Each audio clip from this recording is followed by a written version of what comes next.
Hello. आप बताइए sir कि हम साथ साथ होना चाहिए भाई। आगे बढ़ूं आप लोगों की? जी गुरु जी, जी जी भगवान। एक मिनट भगवान, कॉल बहुत ज्यादा था, इसको बंद करना।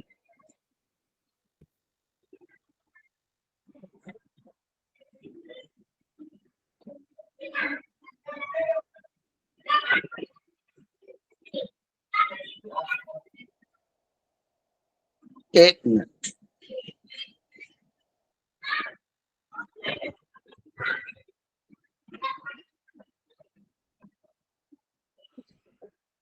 ग्रुप में कुछ गया भगवान? जी गुरु जी आया। अभी तक हमने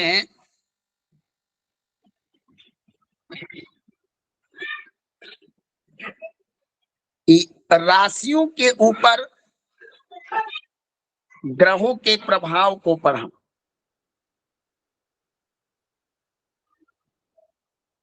अमुक राशि वालों के लिए अमुक राशि का गोचर ऐसा होता है।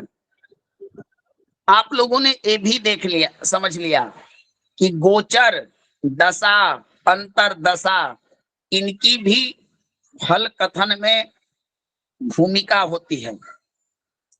और दशा, अंतर दशा, गोचर का भी फलित ज्योतिष में बहुत महत्व और बहुत प्रभाव होता है। समझ में आ गई बातें आप लोगों को?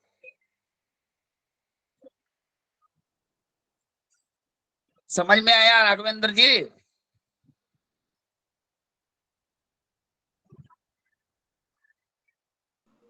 नहीं भगवान, नहीं भगवान। इसका मतलब आप लोग ध्यान दिए। मैंने क्या बताया था कि जन्म पत्रिका में कोई ग्रह शुभ हो और उसकी दशा भी शुभ चल रही हो, अंतर दशा भी शुभ चल रही हो और गोचर भी शुभ हो, तब तो वह 100% जातक फलित करे, फल देगा, सकारात्मक। ठीक ना? जी और दशा, ग्रह भी अशुभ, दशा भी अशुभ, अंतर दशा भी अशुभ और गोचर भी अशुभ, तब क्या होगा? बुरा फल मिलेगा। तो दशाओं का महत्व है ना? बोलिए जी बिना। भगवान।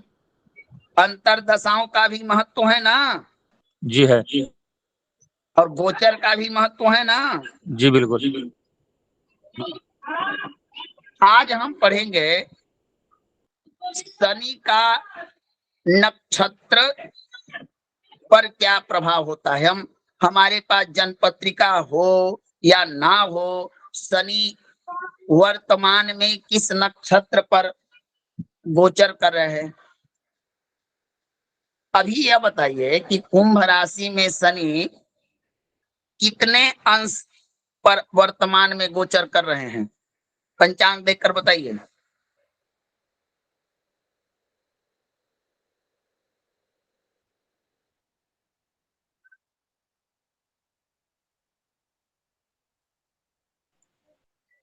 सर्वे नमो नमः।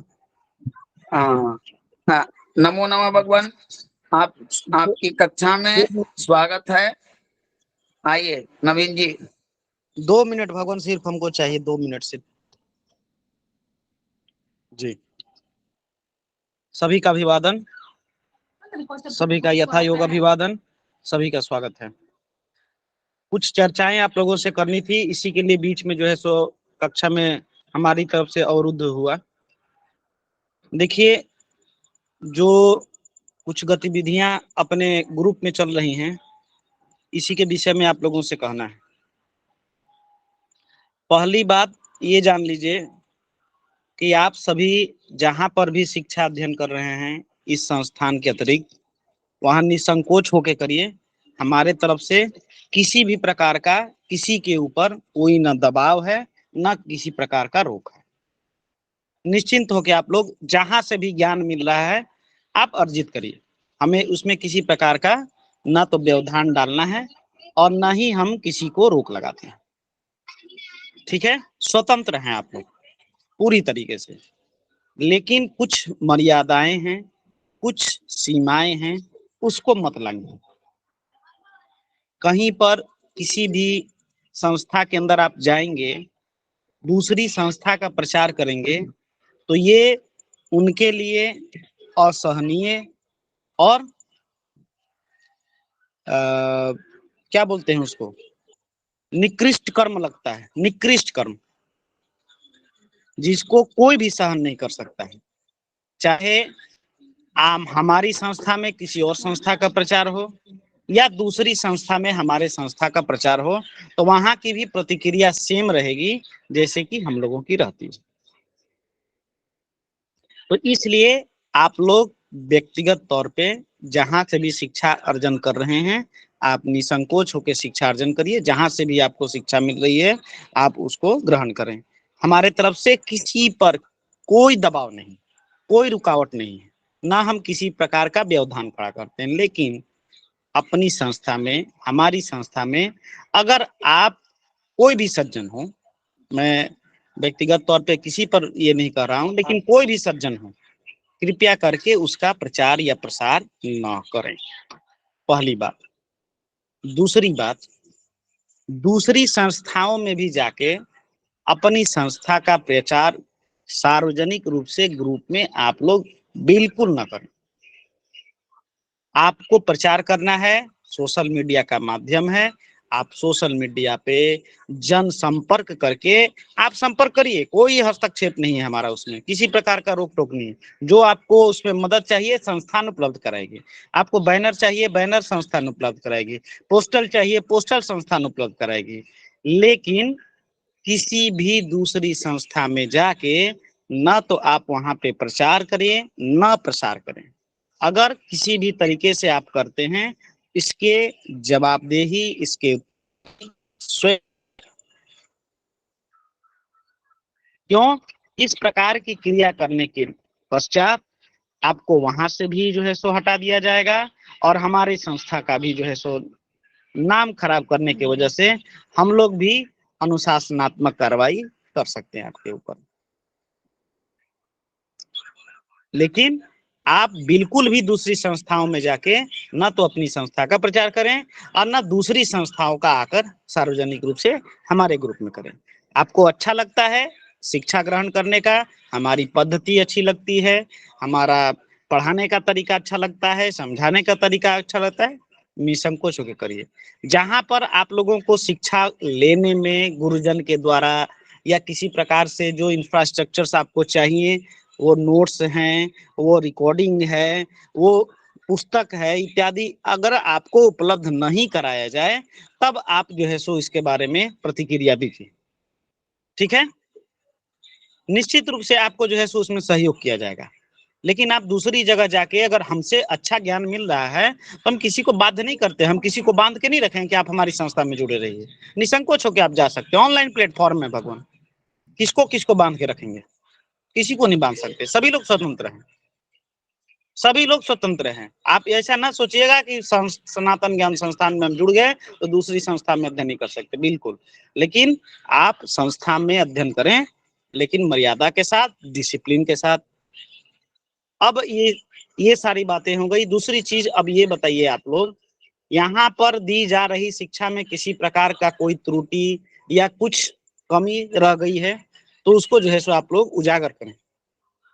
आज मैं इस बात को अंतिम बार पूछ रहा हूँ, यदि हमारे गुरुजन के द्वारा पढ़ाई जा रही कोई भी विषय से संबंधित चीजें समझ में नहीं आ रही है तो हम लोग प्रयास करेंगे उसको समझाने का, जितना हम लोग का ज्ञान अनुभव है उतना हम लोग प्रदान करेंगे। यहाँ पर कोई त्रुटि है, हैंड रेज करके बताएं। कोई त्रुटि यदि आपको दिखती है तो बताएं, आप निसंकोच होकर बताएं। ऐसा नहीं है कि हम हैं या गुरुजन हैं तो उनसे जो है सो आपको भयभीत होना है, नहीं। किसी प्रकार का कोई किसी के ऊपर जो है सो कोई उंगली नहीं उठाएगा, निसंकोच होकर कहें। यहाँ दी जा रही शिक्षा में किसी प्रकार की कोई कमी है, जो सहयोग आपको चाहिए वो मिल रहा है नहीं मिल रहा है, तो क्या आप लोग बोलें? मिल रहा है भगवान से। तो भगवान निवेदन है आप लोगों से, यदि यहाँ पर दी जा रही शिक्षा से आप लोग पूरी तरीके से संतुष्ट हैं तो आप लोग निसंकोच और पूरी विश्वसनीयता के साथ में कक्षा का अध्ययन करें। दूसरी संस्थाओं का प्रचार प्रसार न करें। आप अपने ज्ञान वर्धन के लिए दूसरी संस्थाओं में जा सकते हैं। आज किन्हीं सज्जन के द्वारा पिछले भी बार भी जो एक मंत्र संहिता के कक्षा में, रुद्री की कक्षा में भी यही गतिविधि हुई थी और इसके वजह से भगवान संस्थान बदनाम होता है, संस्थान के अध्यक्ष, संस्थान के सदस्य बदनाम होते हैं कि आप लोगों के द्वारा ही ये चीज किया जा रहा है। क्या हमने किसी को जो है सो ऐसा छूट दे रखा है कि आप किसी संस्था में जाके प्रचार प्रसार करिए? बोलिए। नहीं नहीं जी, नहीं भगवान, नहीं भगवान। हमने कहा है कि ज्ञान का प्रचार प्रसार, अपनी संस्था का विकास विस्तार आप लोग करिए, लेकिन अपने सोशल मीडिया के माध्यम से, जनसंपर्क के माध्यम से करिए। अपने स्टेटस पर लगाइए, अपने सोशल मीडिया प्लेटफॉर्म पे लगाइए, संस्थान के सोशल मीडिया प्लेटफॉर्म है उस पर लगाइए। उसके अतिरिक्त हमने कहा है क्या कि आप और किसी ग्रुप में जाके अपना पोस्टर डाल दीजिए या कोई जो है सो पाठ्यक्रम का विशेष स्थिति डाल दीजिए? बताइए, किसी को छूट दे रखा है? जी नहीं भगवान। अरुण जी आप ना बोले भगवान, हम लोग को कक्षा के लोगों से जानकारी लेने दें। जी नहीं भगवान। बोलिए तेजवीर शर्मा जी, ऐसा कुछ हमने छूट दे रखा क्या है? जी गुरुदेव, हमें कोई परेशानी नहीं है, हमें तो हर तरह से बहुत सहूलियत मिल रही है और हम तो बहुत खुश हैं कक्षा से गुरुदेव। तो भगवान निवेदन है आप लोगों से, करबद्ध निवेदन है, साष्टांग दंडवत करते हुए आप लोगों के मान सम्मान को किसी प्रकार से हम लोग ठेस नहीं पहुंचाना चाहते हैं, लेकिन संस्थान की भी कुछ मर्यादाएं हैं, कुछ बाध्यताएं हैं, अनुशासन है, कुछ डिसिप्लिन है, रूल है कुछ, उसको आप लोग पालन करें। न समझ में आए, मार्गदर्शन के लिए हम लोग सदैव तत्पर हैं, लेकिन कृपया करके ऐसे कृत्यों को दोबारा आप लोग न दोहराएं। कोई भी सज्जन के द्वारा हुआ हो, मैं व्यक्तिगत तौर पे किसी का नाम नहीं ले रहा हूं, जो सज्जन किए हैं वो स्वयं जान रहे होंगे, ठीक है, लेकिन किसी भी तरीके से भगवान आप लोग ऐसे कृत्यों को न करें। दूसरी संस्था का प्रचार करना है, आप अपने सोशल मीडिया प्लेटफॉर्म पे बेहिचक कर सकते हैं, अपने स्टेटस पर लगाइए उसको, कोई हमको दिक्कत नहीं है। कुटुंब ऐप है इत्यादि। गुरुदेव हमें इससे अच्छा प्लेटफॉर्म कहीं नहीं मिल सकता और मैंने तो अपने स्टेटस पे भी लगा रखा है अपना सनातन ज्ञान, सनातनी तेजवीर शर्मा नाम से लगा रखा है गुरुदेव। मुझे तो बहुत अच्छा प्लेटफॉर्म मिला है गुरुदेव, मुझे बहुत अच्छा लगता है यहाँ आपके साथ, आपके बीच में रह के। वास्तविकता में जो है सो हम लोग जो है सो जीवन को जीते हैं, कई सारे प्लेटफॉर्म हैं, कई सारे लोगों का अनुभव है, ठीक है, हमसे भी अच्छे प्लेटफॉर्म हो सकते हैं, हम गारंटी के साथ ये नहीं कर सकते हैं, लेकिन हम लोग प्रयास करते हैं कि आप लोग की अच्छी से अच्छी शिक्षा दें। कई सारे हो सकते हैं संस्था हमसे अच्छा पढ़ाएं, उनका प्रेजेंटेशन अच्छा हो, सब कुछ अच्छा हो, बहुत चीजें हो सकती हैं, लेकिन इतना तो ये कह सकते हैं कि जो विषय हम लोग पढ़ाएं उसको आप लोग कम से कम धारण करके किसी के साथ में बैठ के उस पर चर्चा अवश्य कर सकते हैं। इस चीज की जो है सो हम इतना जिम्मेदारी तो जो है सो जरूर लेते हैं कि कम से कम ज्योतिष के जो विषय पढ़ाए जा रहे हैं, भाव क्या होता है, दृष्टि क्या होती है, अगर किसी सज्जन से हम पूछें तो वो निसंकोच होकर बता सकते हैं। तो भगवान अंतिम बार आप लोगों से निवेदन करता हूं, किसी भी दूसरी संस्था का प्रचार अपने संस्था में न करें और अपनी संस्था का भी प्रचार किसी दूसरे ग्रुप में न करें। आप अपने सोशल मीडिया प्लेटफॉर्म पे, फेसबुक पे, व्हाट्सएप पे, जो भी चीज है, इंस्टाग्राम, टेलीग्राम, जो भी चीज है आप उस पर प्रचार करिए, हम उसमें कतई जो है सो आपको रोकेंगे नहीं, लेकिन आप जो है संस्था के अंतर्गत न करें। धन्यवाद आप सभी का। गुरुदेव आप कक्षा कंटिन्यू करें, आपका समय हमने नहीं, चलो हम सीधे कक्षा पे चलते हैं, इस सब बातों पर न करके। हमारे यहाँ 27 नक्षत्र होते हैं, अब जित मिलाकर 28। हमारे ज्योतिष शास्त्र में राशि याद रखिएगा, बेसिक चीजें हैं, राशि, ग्रह और नक्षत्र, ये 3 आधार हैं। हमारे स्कंध कितने हैं ज्योतिष के? 3। सिद्धांत, संहिता, होरा। हम क्या पढ़ रहे हैं अभी? कौन सा स्कंध?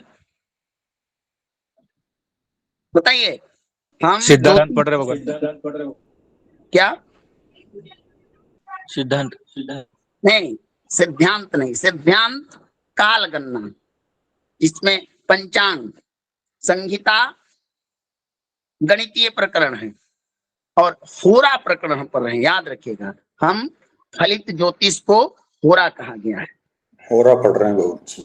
हम होरा पर हैं। मैंने पूर्व में ही बताया था कि हमारे आपने सिद्धांत स्कंध क्या है, एक गणित तंत्र है, गणनात्मक है, जिसमें हम गणना करते हैं ग्रहों के गति, ग्रहों का भोग काल, नीच ऊंच, अंक गणित भी सिद्धांत के अंतर्गत आता है। संहिता, संहिता के बारे में भी आपको बताया गया, ग्रहण लगने वाला है, क्या फल होगा, उत्पात होने वाले हैं। तो हम पढ़ रहे हैं होरा शास्त्र। क्या पढ़ रहे हैं, याद रखिए, थोड़ा शास्त्र। हमारे ज्योतिष में कितने स्कंध हैं? 3, सिद्धांत, संहिता, होरा। शास्त्र कहता है प्रभु, अप्रत्यक्षाणि शास्त्राणि विवादस्तेषु केवलम प्रत्यक्षम ज्योतिषम शास्त्रम चंद्रार्कौ यत्र साक्ष्यम्। सारे शास्त्रों में विवाद है, लेकिन ज्योतिष शास्त्री एक स्पष्ट, प्रायोगिक, अनुभूत, परीक्षित शास्त्र माना गया है। क्लियर? जो चीजें क्लियर हो जाए उसको एकदम बता दीजिए, मस्तिष्क में बिठा लीजिए छोटे छोटे पॉइंट को, ठीक ना? जी गुरुदेव। हाँ, जिस प्रकार आपने ग्रहों का गोचर, राशियों को देखा, तो नक्षत्र भी हमारे लिए बहुत महत्वपूर्ण है। नक्षत्र पर भी ग्रहों का, अच्छा, आप लोगों ने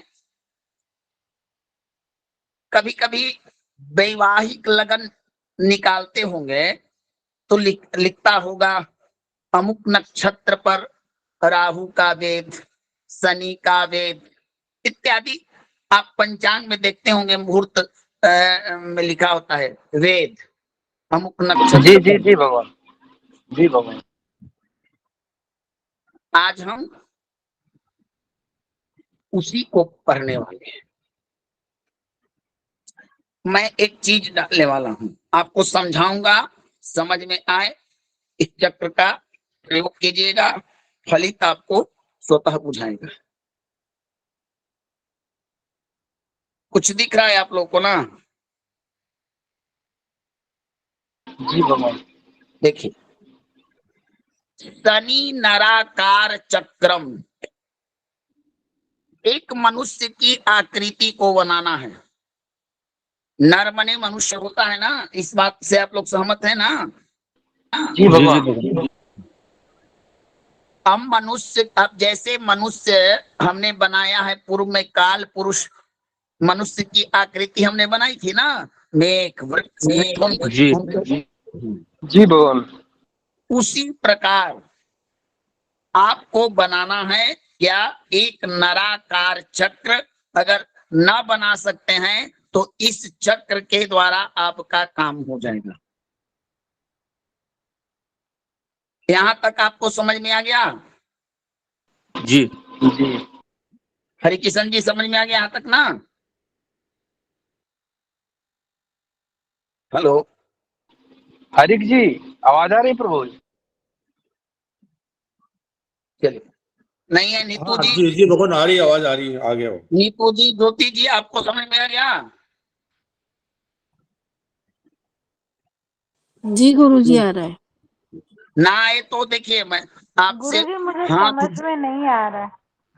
हाँ ठीक है, हाथ जोड़कर आप लोगों से विनती करता हूँ। देखिए, मेरी शिकायत बार बार लोग जाकर करते हैं और मेरी गलती कोई बतेबे न करता है, तो बिना गलती के संस्थान को हमको न चाहते हुए भी लोग हमको कहते हैं।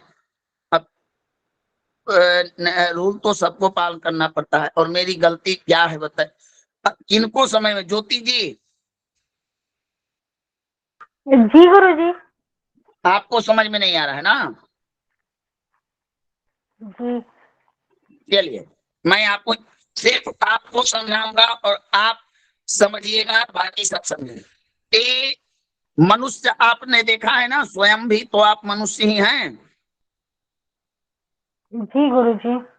ये एक मनुष्य की आकृति है, ये जो बनाया गया है खाने के ऊपर। देखिए, इसके मुख है, दक्षिण हाथ है, दाहिना पैर है, बायां पैर है, बायां हाथ है, हृदय है, मस्तक है, नेत्र है, गुदा है। इतना में एक मनुष्य का जी। शरीर पूरा होता है। ये समझ में आ जी। गया? जी चलिए, अब इसका प्रयोग क्या करना है? तो भगवान करना क्या है कि शनि जिस दिन अपना राशि परिवर्तन करे, इसको नोट कर लीजिए, आप लोग लिखिए। शनि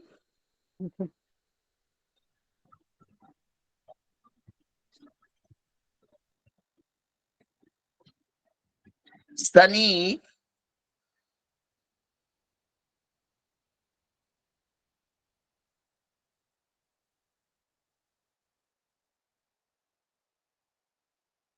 जी भगवान आगे। उस दिन के नक्षत्र को देखें।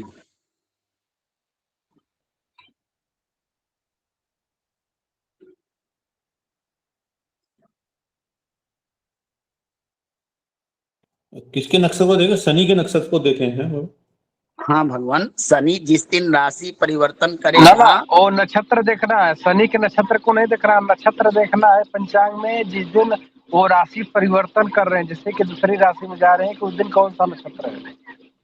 हम लोग शनि किस नक्षत्र में वही देखेंगे ना, हर ग्रह का। जी जी जी। भगवान अरुण जी ऐसा समझिए कि जिस दिन जिस राशि में प्रवेश करेंगे तो उस राशि का अपना एक नक्षत्र है ना। जैसे जी जी भगवान। हाँ, 27 नक्षत्र को 9 राशियों में बांटा गया ना हरि किशन जी। हाँ भगवान, यस जी। हाँ, तो जिस राशि में परिवर्तन करें, उस राशि का कौन सा नक्षत्र है उस दिन, जिस दिन वो राशि परिवर्तन कर रहे हूं। जी जी भगवान। समझ में आया ज्योति जी? जी गुरुजी। हाँ, करना क्या है कि अभी आपको अभी अभी अभी भी नहीं समझ में आया गुरुजी, अभी भी नहीं समझ में आया। अच्छा चलिए, आप पंचांग अगर देखती होंगी तो ये देखती ना है कि किसी का आज कौन सा नक्षत्र है, ये देखने आता है। जी गुरुजी, नक्षत्र देखने आता है। हाँ, बस यही देखना है कि मान लीजिए कि अभी कुंभ राशि में है, तो एक जब मीन राशि में जाएंगे तो मीन राशि का प्रथम नक्षत्र कौन सा होगा? मीन का प्रथम नक्षत्र कौन सा है? गुरुजी मुझे याद नहीं है। पंचांग में देख लीजिएगा। जी। अब इतना सरल सवाल आप लोग भूल जाइएगा तो ज्योतिष कैसे कीजिएगा? ये तो अत्यंत सरल है। पंचांग में होरा चक्रम निकालिए, मीन राशि के अंतर्गत कौन से नक्षत्र आते हैं? पूर्व भाद्रपद है भगवान। चलिए, तो अगर हमने ज्योतिष के द्वारा ये जान लिया कि 2.5 साल के बाद शनि अगर राशि परिवर्तन करके सबसे पहले पूर्वा भाद्रपद नक्षत्र यानी मीन राशि में प्रवेश करेंगे, इसमें किसी प्रकार का डाउट किसी को तो नहीं ना है? जी नहीं भगवान। चलिए, अब मैं नक्षत्र भी आपको दिखा दूंगा, पहले इस चक्र को समझाता हूं। आज एकदम इस चक्र को क्लियर करता हूं। आप हाँ हाँ या ना बताइए। चलिए, अब हमको क्या करना है कि मैंने जान लिया कि पूर्वा भाद्र नक्षत्र में शनि प्रवेश किए। अब अपना जन्म नक्षत्र देखना है जिसमें हम जन्म लिए, उसको भी नोट कीजिए। शनि नक्षत्र के बाद हमको देखना है अपना नक्षत्र।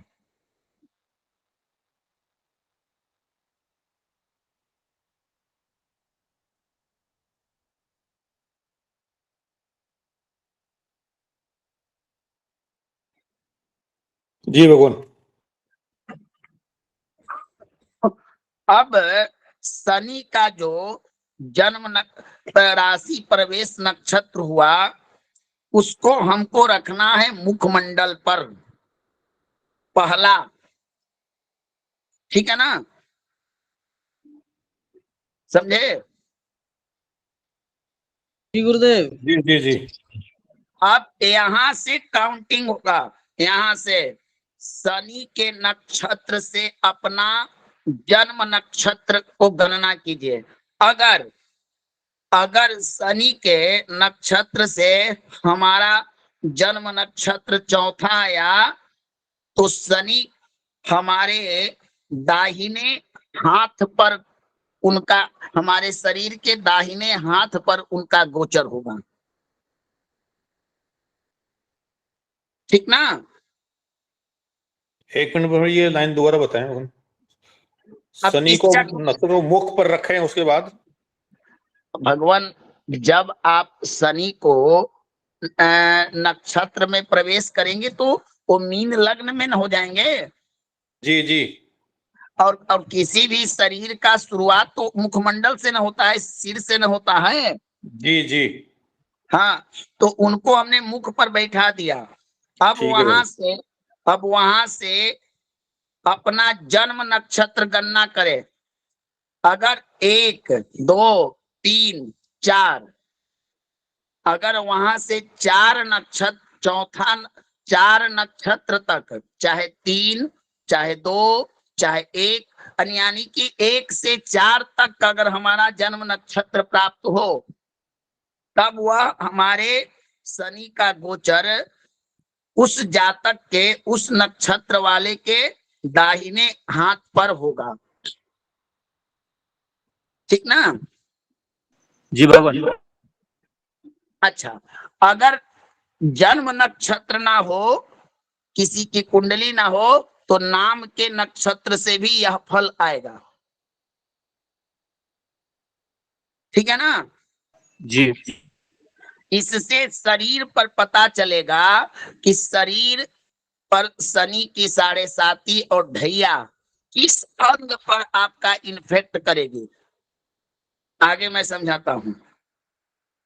अब 7 4 तो शुभ हुए, अब 4 से 7 तक, 7 से 10 तक का जो उनका भ्रमण होता है वो आपके दाहिना पैर और बायां पैर पर होता है।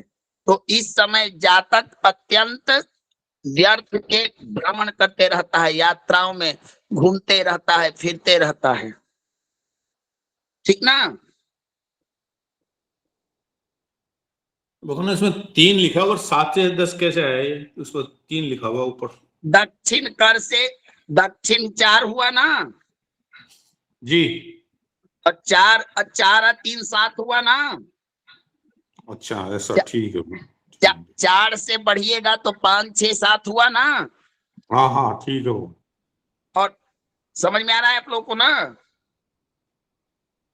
नहीं गुरुजी, ये तो नहीं समझ में आया अभी अभी बाद वाला जो पार्ट है। जैसे आप लोग गृह प्रवेश का नक्षत्र शोधन करते हैं, चाहे कुंभ चक्र हुआ, चाहे सप्तशला का, मान लीजिए कि लड़की का जन्म नक्षत्र हुआ अश्विनी और हम विवाह कर रहे हैं स्वाति नक्षत्र में, तो हमको ये देखना है कि जन्म नक्षत्र से विवाह का नक्षत्र चौथा 8वां 12वां नहीं होना चाहिए। तो हम क्या करेंगे कि जन्म नक्षत्र से स्वाति की संख्या को जोड़ेंगे ना। बोलिए। जी गुरुदेव। हाँ या ना जोड़ेंगे कि नहीं ज्योति जी, जिन्होंने आवाज यानी कट रही जी। जी गुरुजी। हाँ, तो उसी प्रकार अपना जन्म नक्षत्र और शनि जिस नक्षत्र में है उससे 4 4 4 3 3 2 5 इस तरह से शरीर के अंग पर शनि का गोचर होता है। एक बार पुनः प्रयत्न, मान लीजिए कि पूर्वा भाद्र में शनि का गोचर हो रहा है। अब पूर्वा भाद्र से हमारा जन्म नक्षत्र मान लीजिए कि पड़ गया भरणी, हम भरणी को देखना है, भरणी नक्षत्र वाले को देखना है कि शनि गोचर में उसके शरीर के किस अंग पर गोचर कर रहे हैं। तो हम क्या करेंगे, पूर्वा भाद्र से काउंटिंग शुरू करेंगे। पूर्वा भाद्र 1, उत्तरा भाद्र 2, रेवती 3, अश्विनी 4। ये तो नहीं ना आया हमारा नक्षत्र इसमें, नहीं नहीं बोलिए नहीं 4 आया। में नहीं आया, वहीं 5 में आया। हाँ। अब 4 से 7 हम देखेंगे, अश्विनी से गणना करते हैं तो अश्विनी भरणी कृतिका यानी 5वां आया। अब इस चक्र में देखेंगे कि 4 से 7 तक शनि दाहिने पैर पर गोचर कर रहे हैं। समझ में आया नीतू जी? जी जी गुरुजी, अब आ गया। हाँ, सबको समझ में आ गया? गुरुजी। हाँ गुरुजी, बोलिए। ये जो ऊपर 4 3 3 2 4 लिखा है, इनको टोटल करो 27 होते हैं। मतलब ये 27 नक्षत्रों की संख्या है, 26 बनते हैं, एक मेन होएगा, ये टोटल 26 हाँ बन हाँ रहे हैं। हाँ, इन तो यानी कि ये 27 नक्षत्रों की संख्या 4 से शुरू करेंगे तो जी जी, आपकी तो आवाज नहीं आ रही है।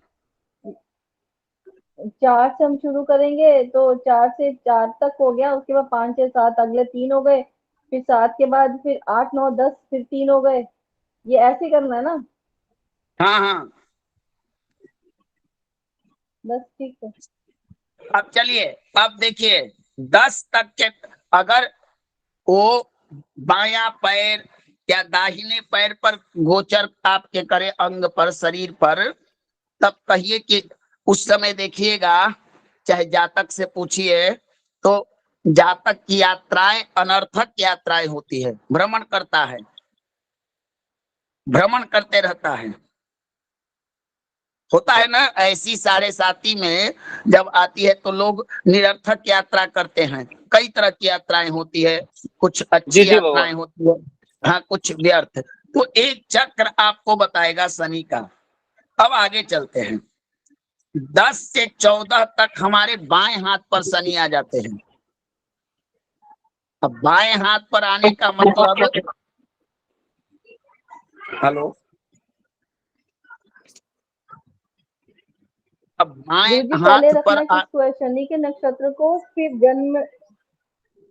एक गुरुजी मिनट, नक्षत्र को रखना कैसे है? पहले शनि के नक्षत्र को, फिर जन्म नक्षत्र को, ऐसे करना ना? पहले हमको शनि के नक्षत्र से जन्म नक्षत्र को करना है। ठीक। चलिए, एक क्लियर हो गया? जी गुरुदेव। चलिए, जी ये गुरुजी। तो हाँ, इसको हम समझाते हैं प्रभु, इसको समझाते हैं, तुरंत समझाते हैं। एक चक्र खाली आप बता दीजिए कि क्लियर हो गया। जो ठीक ऊपर ना? का थोड़ा गुरुजी यहाँ इसकी तक हो जो गया। पहली लाइन है, गुरुजी इसकी जो जी, पहली लाइन है जहाँ पे शून्यक्ष लिखा हुआ है, शून्यक्ष मुख, स- मतलब जो सन, पहले से सन, आएगा, जैसे भी जो एक मृगशिरा मिनट, में चल रहा है। संयक्ष का मतलब होता है शनि नक्षत्र। अब ज्योतिष में अच्छा। भयात और भयात और भभोग निकालते हैं तो गतर्क्ष लिखते हैं कि नहीं, सर्वक्ष लिखते हैं कि नहीं? हाँ जी, हाँ जी, हाँ जी, हाँ जी। बताइए हरिकिशन जी। जी भगवान बिल्कुल लिखते हैं हम। तो नक्षत्र को ही कहा गया है। चलिए, अब हम देखते हैं कि शनि अंग पर तो चले आए, तो 13, 10 से 14 तक अशुभ, क्या, और 14 से 19 तक हमारे लिए हृदय पर होते हैं, हृदय पर, और हृदय पर हमको लक्ष्मी प्राप्ति कराते हैं।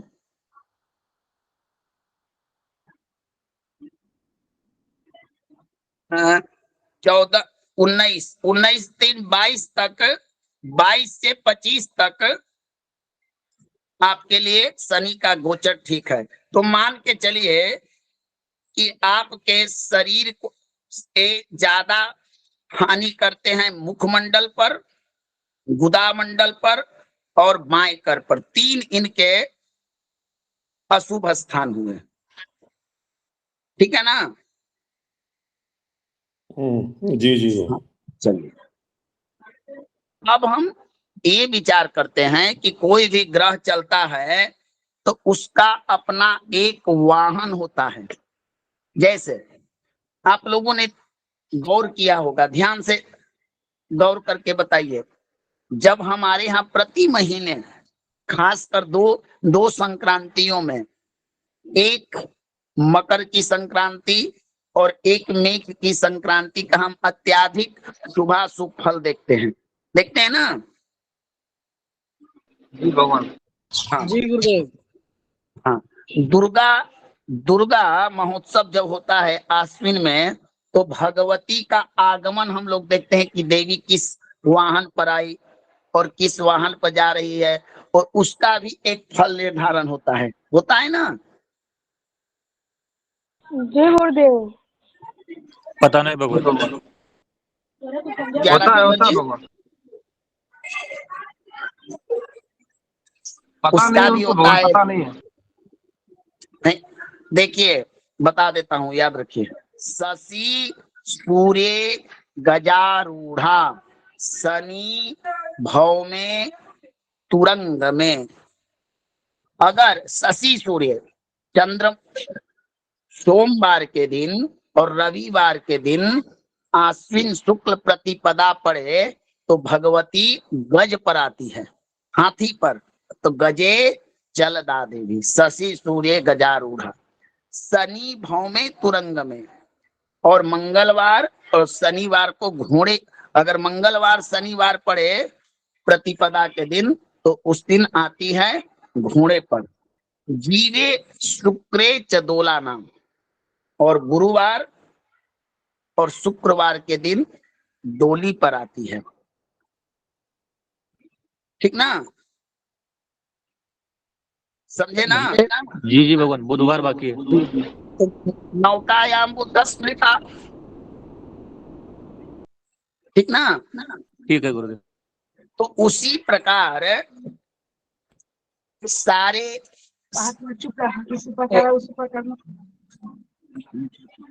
एक मिनट भगवान, एक मिनट। तो उसी प्रकार शनि का भी अपना एक वाहन है। हमारे नहीं भरपूर आ रही है।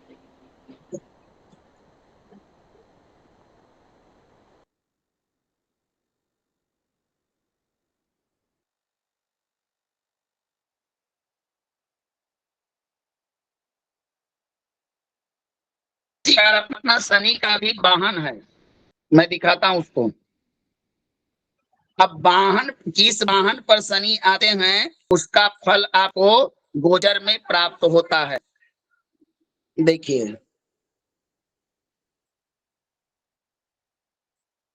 ये दिख रहा है आप लोग को ना? जी भगवान। अब उसका वाहन शनि भी, आप लोग मोटरसाइकिल रखते हैं, साइकिल रखते हैं, वीआईपी बड़े बड़े लंबे लंबे कार रखते हैं। हमारे यहाँ का जज साहब सिक्योरिटी गार्ड लेके चलते हैं।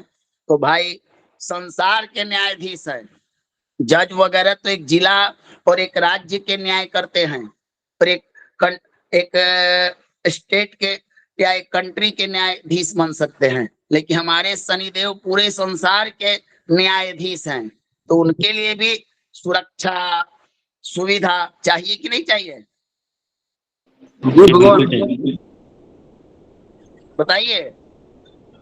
राजा के पुत्र हैं, भले ही पिता पुत्र में तनाव रहता है कि कहीं ना कहीं सूर्य पुत्र कहे जाते हैं, तो उनको भी सुविधा वगैरह चाहिए ना प्रभु। अवश्य। जी भगवान। तो पुण्यात्माओं के जन्म नक्षत्र से और पापात्माओं के लिए, जिनको शनि पहले ही सोच लेते हैं कि इस व्यक्ति के, इस राशि वालों को, इस नक्षत्र वालों के लिए हम किस वाहन पर चढ़ के जाएंगे तो कितना पीड़ा देंगे, तो देखिए उनका किस वाहन पर उनका गोचर हो रहा है, यह जानने के लिए हमारा सूत्र होगा, हम अपने जन्म नक्षत्र से शनि का गोचर नक्षत्र देखेंगे।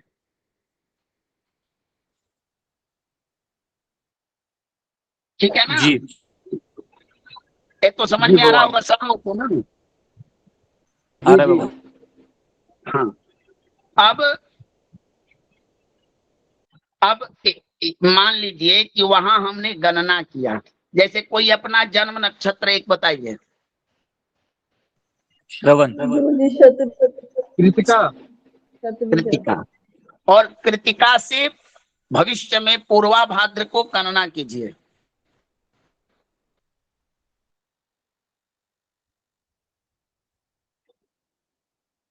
गुरुजी पूर्वा भाद्र क्यों, अभी तो उसमें चल रहा है ना मृगशिरा में। मृगशिरा को गणना कीजिए। अगर मृगशिरा आपको समझ में आ रहा है तो मृगशिरा को गणना कीजिए। कृतिका से करना ठीक है है, मृगशिरा तो 3 आ जाएगा वो। ना, 3 कैसे आया? अच्छा, एक बताइए कि आपने बताया कि शनि मृगशिरा में कैसे चलेंगे कुंभ राशि में, साक्षी जी?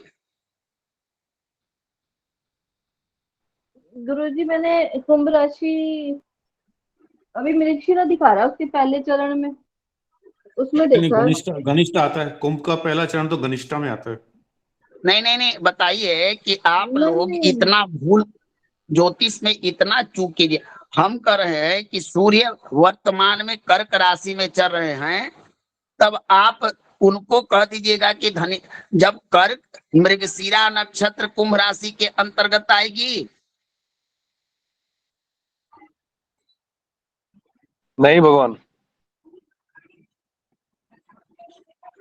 जब इनको एक राशि का भोग 2.5 वर्ष में करना है, तो एक राशि में 9 चरण होते हैं, तो जो नक्षत्र कुंभ राशि के अंतर्गत आएंगे, धनिष्ठा, शतभिख या कुछ और होगा, 4 धनिष्ठा पूरा, आधा धनिष्ठा और शतभिख 2 लगता है कि शतभिख पूरा पूरा। शतभिख पूरा पूरा आएगा भाद्रपद भगवान। का एक चरण। हाँ, तो अब इनका अंश देख लीजिए कि कितना अंश चले हैं।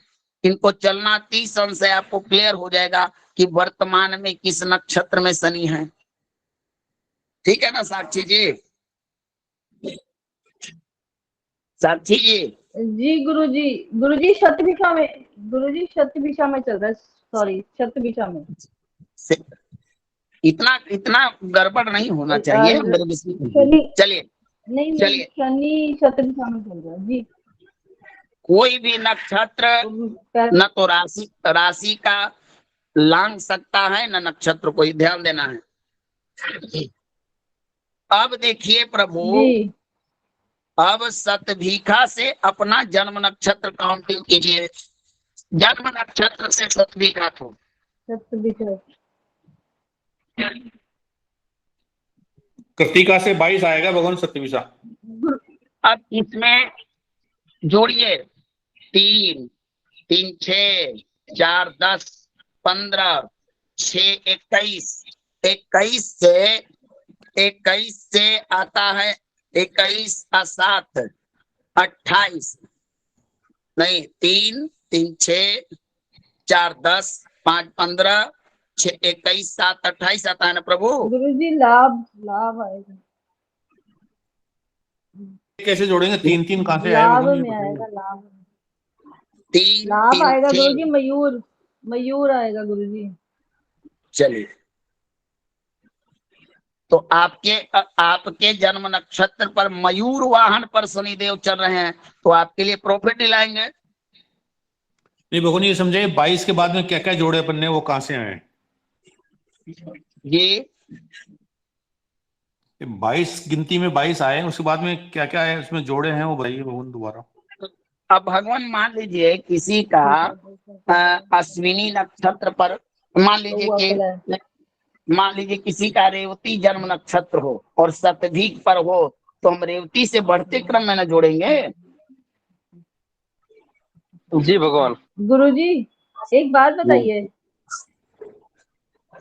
गुरुजी एक बात बताइए, इसकी जो हम रेवती से फिर अश्विन आ जाएगा। इसका फोटो डाल दे भगवान। गुरुजी।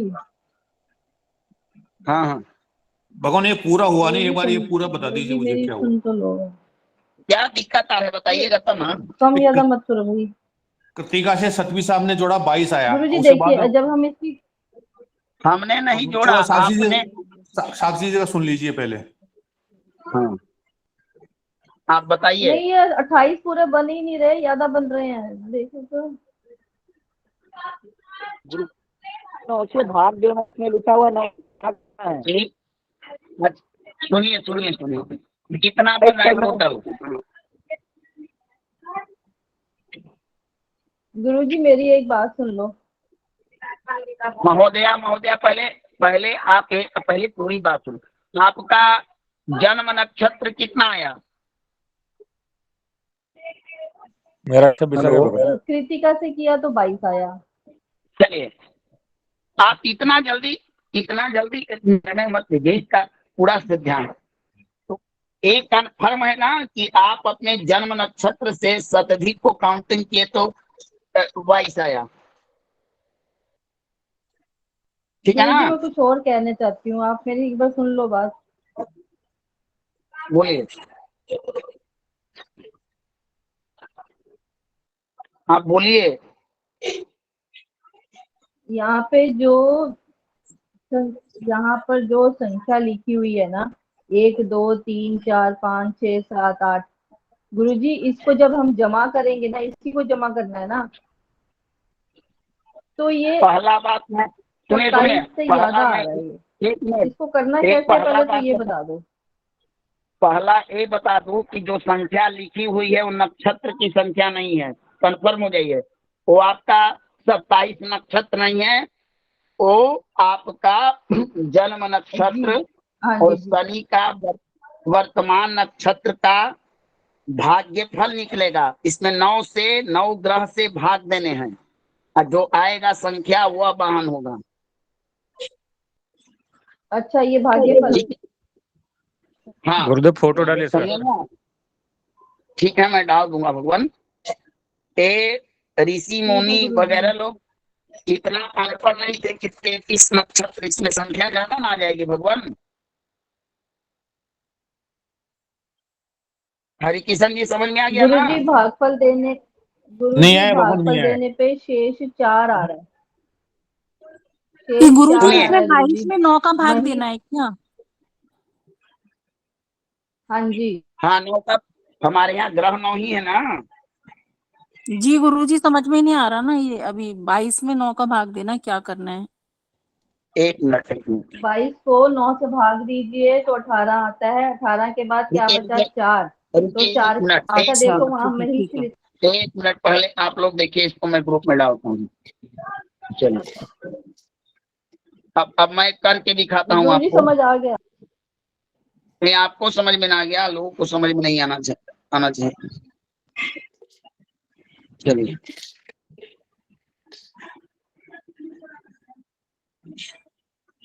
कुंडली दिख रही है आपको कि नहीं? जी दिखी कि नहीं? जी दिखाई दे रहे वो। चलिए जी, ध्यान से देखिएगा, क्या देखना है नहीं देखना है। उसके बाद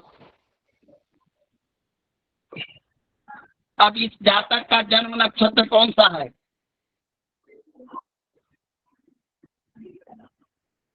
असलेखा, असलेखा का पहला चरण। ये समझ में आ रहा है हरिकिशन जी, ज्योति जी? जी गुरुजी आ रहा है। चलिए, जी असलेखा का पहला चरण।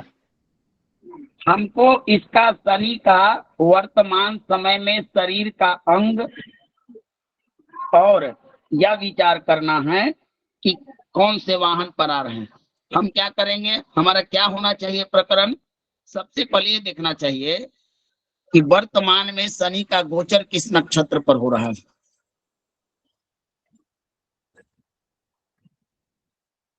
एक मिनट। इसीलिए मैंने पूर्व में ही कहा था कि पंचांग की असर। चलिए, आप लोगों ने देखा कि शनि कुंभ नक्षत्र में है, कुंभ राशि में। अरे कुंभ राशि में, जी जी भगवान, 11। बताइए प्रभु, हाँ या ना? यहाँ तक समझ जी में जी आया जी कि नहीं? भगवान।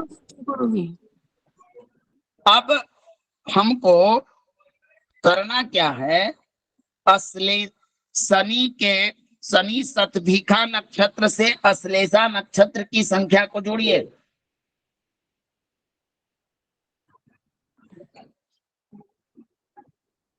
तेरह आ जाए गुरु। कितना आया? एक मिनट, एक मिनट। 13 काउंटिंग काउंटिंग बढ़िया से कीजिए आप लोग। 16 आ रहा है भगवान, अश्लेषा से 16 आ रहा है।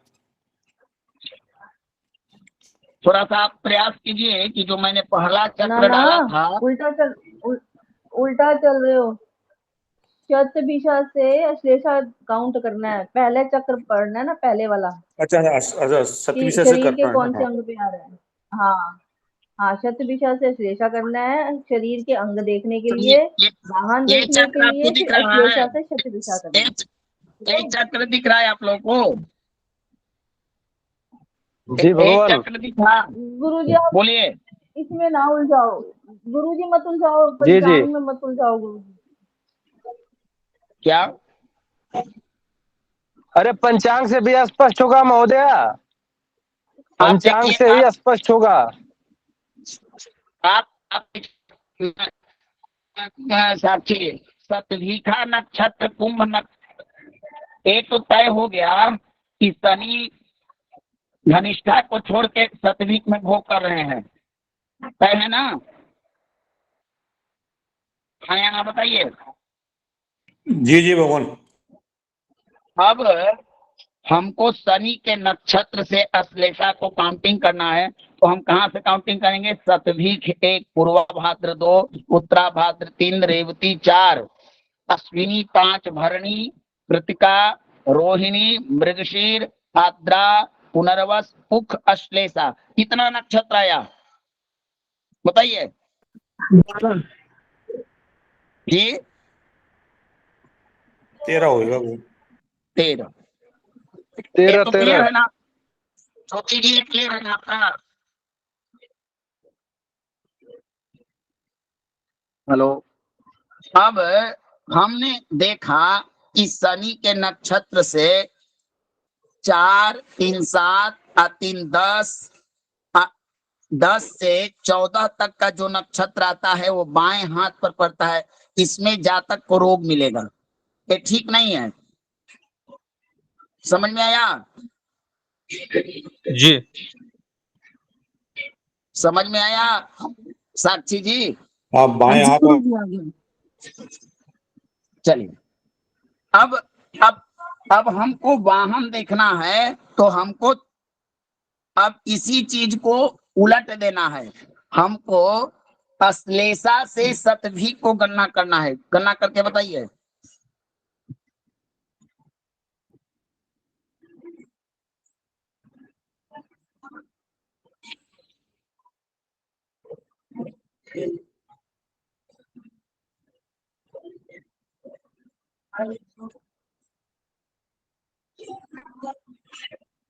अश्लेषा से 14 आता है गुरुजी। अश्लेषा से शतभिषा 14। अश्लेषा से भी शतभिक 14 आता है, शतभिक से भी अश्लेषा 14 आता है, सही है ना? 14 नहीं गुरुजी, रुको 9 10 11 12 13 14 15 16 आता है, 16 आएगा। 16 आता है। अगर 16 में 16 में नौ ग्रह की संख्या से यानी 9 से भाग दे तो हमारा भाग्यफल क्या बचेगा? शेष 7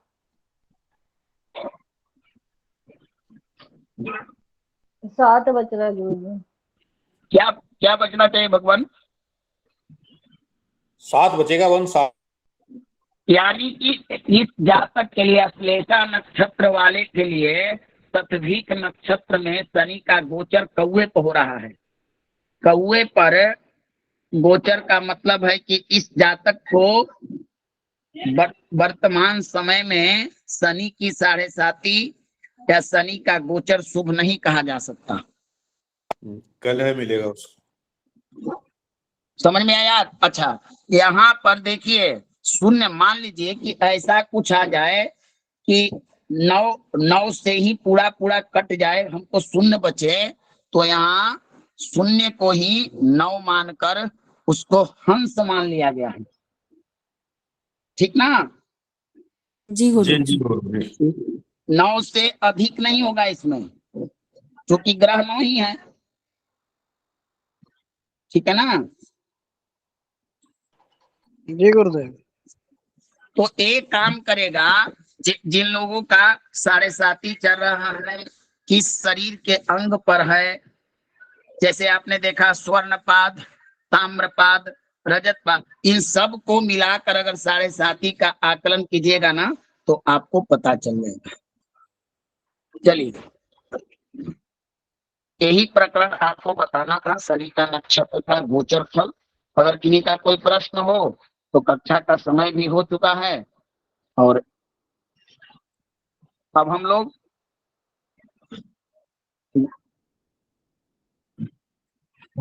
अब आज हमारा शनि का नक्षत्र का गोचर भी समापन हो गया, और अब हम अष्टक वर्ग, कल से हम अष्टक वर्ग में प्रवेश करेंगे।